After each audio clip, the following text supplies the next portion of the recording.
أعوذ بالله من الشيطان الرجيم. بسم الله الرحمن الرحيم. الحمد لله الملك المعبود الواحد الأحد اللطيف الودود البصير الذي يبصر جريان الماء في الحجر الجامود ولا يخفى عليه دبيب النملة السوداء على الصخرة الصماء في ليالي سود. أحمده سبحانه وتعالى على ما أولانا من الكرم والجود. أشهد أن لا إله إلا الله وحده لا شريك له شهادة تشفع لقائها في ضيق اللحود. وأشهد أن سيدنا ونبينا محمد صلى الله عليه وسلم نبي تشرفت به الآباء والجدود. اللهم فصل وسلم وبارك على هذا النبي الكريم والرسول سيد السند العظيم ذي القلب الرحيم سيدنا محمد وعلى آله وأصحابه أجمعين. صلاة وسلاما دائمين متلازمين ما نبتت ذرع وأوراق عود. وسلم تسليما كثيرا أيها الناس اتقوا الله حق تقاته ولا تموتن إلا وأنتم مسلمون. Sidang jamaah Jumat yang dimuliakan Allah Subhanahu wa taala, pada Jumat kali ini bulan Dzulqa'dah, izinkanlah saya selaku khatib untuk berwasiat baik pada diri pribadi maupun kepada kita semua untuk marilah sama-sama kita meningkatkan kualitas keimanan kita. Marilah sama-sama kita meningkatkan kualitas ketakwaan kita. Takwa dengan sebenar-benarnya takwa. Takwa dengan meninggalkan seluruh perintah Allah serta melakukan seluruh takwa dengan melakukan perintah Allah dan meninggalkan seluruh larangan Allah Subhanahu wa taala. Di dalam Al-Qur'an perintah itu begitu banyak. Bahkan kalau kita mau berbekal, fatazawwadu fa inna khairaz zadi taqwa. Berbekalah dan sebaik-baik bekal adalah takwa kepada Allah. Sidang Jumat yang dimuliakan Allah Subhanahu wa taala. Setelah kita bersyukur kepada Allah Subhanahu wa taala, kemudian kita berselawat kepada Nabi besar Muhammad sallallahu alaihi wasallam, kita berdoa semoga Allah Subhanahu wa taala menerima segala amal ibadah kita. Kita menjadi hamba Allah yang terus istiqomah sehingga Allah menerima amal ibadah kita. Derap langkah kaki kita ke masjid yang kita cintainya dihitung ibadah. Bahkan setiap aktivitas kita, baik aktivitas di siang hari maupun di malam hari menjelang kita tidur, dapat menjadi ibadah kepada Allah dalam rangka mendekatkan diri kita kepada Allah Subhanahu wa taala. Kemudian juga kita berdoa semoga Allah Subhanahu wa taala memberikan hidayah kepada kita untuk terus mentauladani akhlak Rasulullah sallallahu alaihi wasallam. Karena Rasul diutus hanya untuk memperbaiki akhlak. Wa ma bu'istu illa liutammima makarimal akhlak.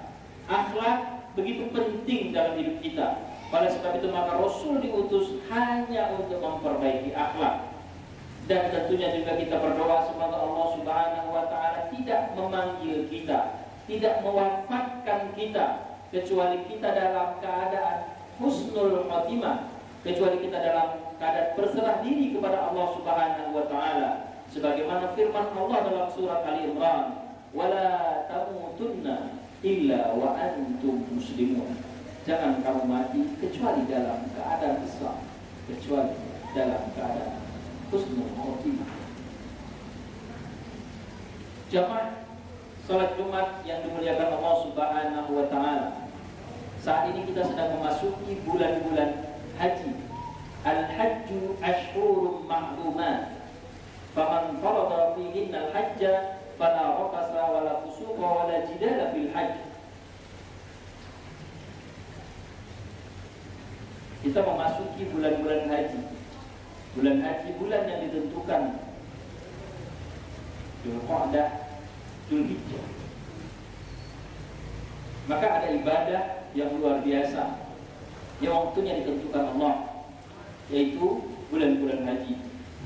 Bagi saudara-saudara kita yang sudah berangkat ke sana, tentunya kita mendoakan agar haji mereka menjadi haji yang mabrur, haji yang diterima oleh Allah Subhanahu wa taala. Dan agar haji mereka diterima, maka firman Allah dalam surah Al-Baqarah, "Fala rafasa wala fusuqa wala jidala fil haji."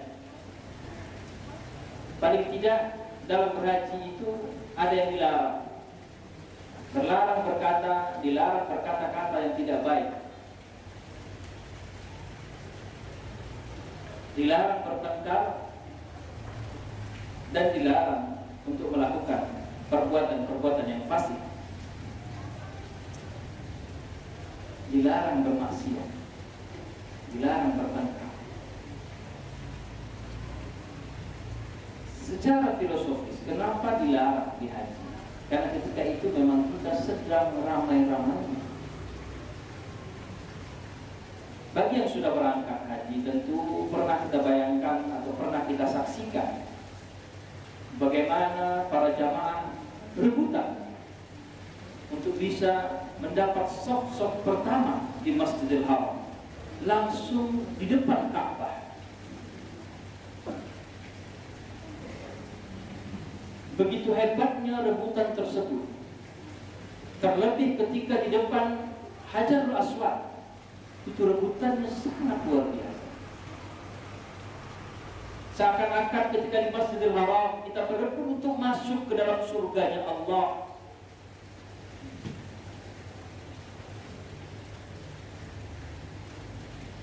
Maka tentu pergesekan menjadi lebih sering di sana. Maka wajar Allah melarang itu terjadi pertikaian.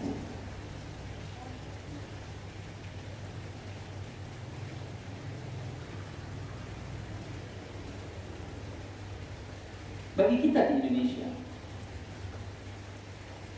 tentu ada ibadah yang luar biasa juga, yang kita kenal dengan ibadah kurban. Kurban itu dari kata qurba, mendekatkan diri kepada Allah. Di dalam surat Al-Kautsar, Allah menyampaikan atau menjelaskan kepada kita, "Inna a'tainakal kautsar." Sesungguhnya Allah telah memberi nikmat yang begitu besar kepada kita. Allah berikan nikmat yang begitu besar, begitu banyak kepada kita. Lantas pertanyaannya kepada kita, ketika Allah memberikan nikmat kepada kita,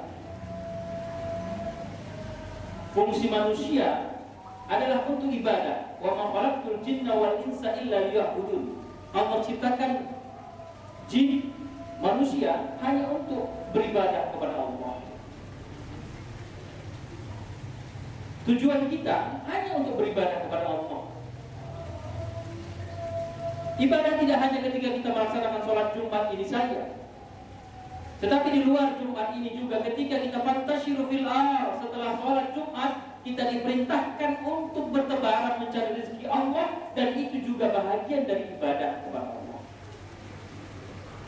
Lantas ketika Allah memberikan, "Inna a'tainakal kautsar," aku telah memberikan kepadamu nikmat yang besar.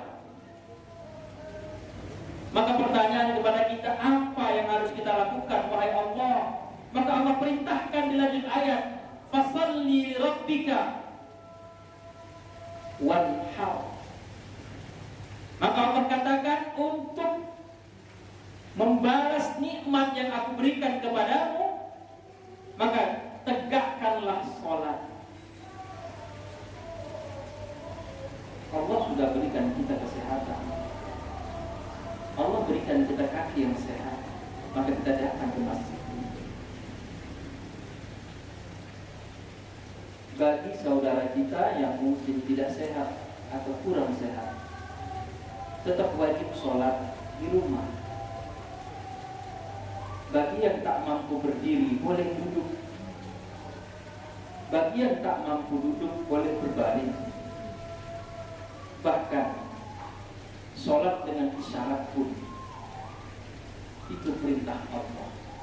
Untuk apa? agar kita tahu mensyukuri nikmat Allah.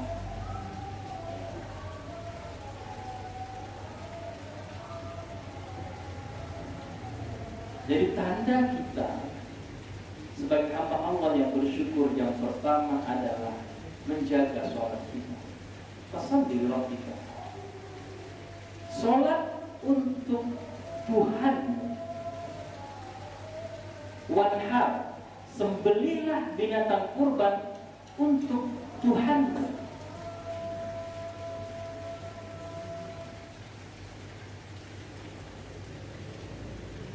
Oleh sebab itu, dilanjut ayat ketika Allah menceritakan ibadah haji.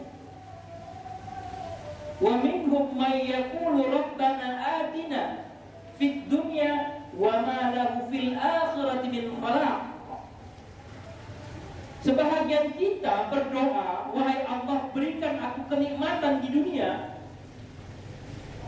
tetapi tidak mau kenikmatan akhirat. Wa minhum may yaqulu rabbana atina fid dunya wa ma lahu fil akhirati min khalaq. Dan sebahagian dari kita berdoa, wa minhum may yaqulu rabbana atina fid dunya hasanah wa fil akhirati hasanah.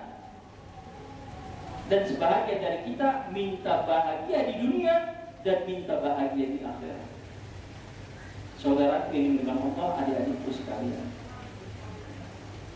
biasakan kita meminta yang tak mungkin orang lain kasih, yang tak mungkin makhluk memberikan kepada kita.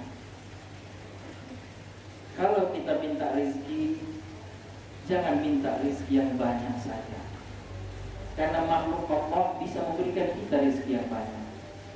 Tapi mintalah rezeki yang banyak lagi, berkah. Karena keberkahan tidak ada satu makhluk pun yang bisa memberi keberkahan. Jangan minta dunia, tapi mintalah kebaikan dunia plus kebaikan akhirat. Jangan hanya meminta dunia saja, tapi ditambah dengan atina fid dunya hasanah. Karena ketika kita mendapat dunia, belum tentu itu baik. Kalau sudah tidak baik di dunia, maka tidak mungkin atau mustahil kita mendapat kebaikan di akhirat. Demikian juga lah dua ibadah tadi. Jadikanlah sholat itu, jadikanlah kurban kita nanti itu untuk mendekatkan diri kepada Allah Subhanahu wa ta'ala. Bahkan Allah sudah menyatakan dalam Al-Quran, la yanalallaha yu'umuha wa la dima'uha walakin yanaluhu taqwa minkum. Sesungguhnya Allah tidak menerima dagingnya. Jadi ketika kita melaksanakan ibadah kurban, dagingnya kita makan, darahnya jatuh ke tanah. Yang Allah inginkan kepada kita adalah kita taat untuk melaksanakan ibadah kurban ketika Allah berikan nikmat kepada kita.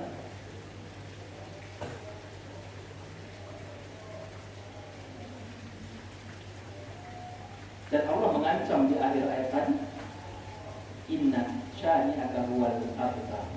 Kalau kita tidak mau mengerjakan sholat dan berkurban, sesungguhnya itu adalah orang-orang yang terputus dari rahmat Allah.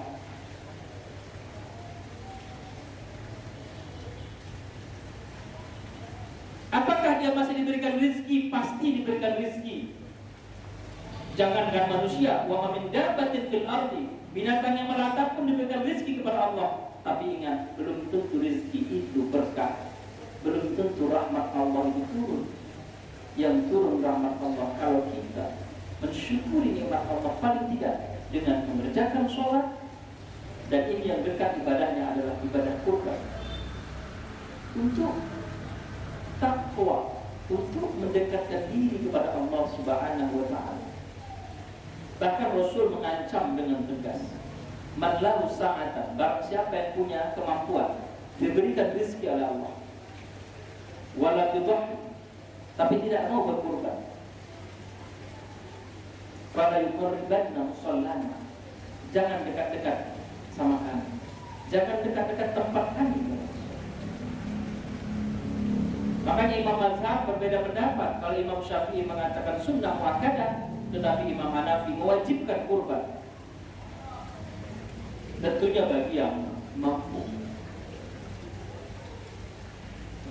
Bagi yang mampu dan setiap tahun. Kalau haji diwajibkan bagi yang mampu, wajibnya seumur hidup sekali. Tetapi kurban diwajibkan bagi yang mampu setiap tahun. Minimal 1 ekor kambing. Lebih dari itu tentu lebih baik. Bagi kita yang berkemampuan 1 ekor lembu, 2 ekor lembu, 3 ekor lembu itu tidak menjadi masalah. Karena itu adalah wujud cinta kita kepada Allah Subhanahu wa Ta'ala, rasa ketertundukan kita. Kalau kita bayangkan bagaimana sejarah kurban di mana Nabi Ibrahim alaihissalam, yang diminta bukan hartanya, tapi yang Allah minta langsung adalah darah daging Nabi Ibrahim untuk menunjukkan ketakwaan Nabi Ibrahim. Diminta menyembelih anaknya Ismail alaihissalam. Tentu tak seberapa dengan yang Allah minta kepada kita hanya seekor kambing yang seharga 2 juta atau 2 juta dibandingkan rezeki yang Allah berikan kepada kita setiap hari, setiap bulan dan sebagainya. Dan ibadah ini adalah ibadah terbaik. Tidak ada yang terbaik. Dalam sebuah hadis mengatakan, ma'amala adamiyun min amal yawm an-nahri ahabbu ila Allah. Tidak ada amalan Bani Adam, anak Adam, manusia pada hari Nahar, pada hari 10 Zulhijjah, 11 Zulhijjah, 12 Zulhijjah, 13 Zulhijjah, itu hari Tasyrik, daripada ihraqud dam, daripada menyembelih binatang kurban. Itu ibadah terbaik. Maka dia akan datang, darahnya menjadi hasanah, bulu-bulunya menjadi kebaikan, dan dia diterima sebelum darahnya itu jatuh ke tanah. Ibadah kita sudah diterima Allah Subhanahu wa Ta'ala, dengan syarat memang kita kerjakan lirabbika. Kita laksanakan ibadah kurban itu hanya semata-mata karena Allah Subhanahu wa Ta'ala. Sama dengan sholat ini, jadikan lillahi ta'ala. Bahkan seluruh ibadah kita seharusnya, seyogianya kita tetap niatkan lillahi ta'ala. Niat adalah ruhul ibadah.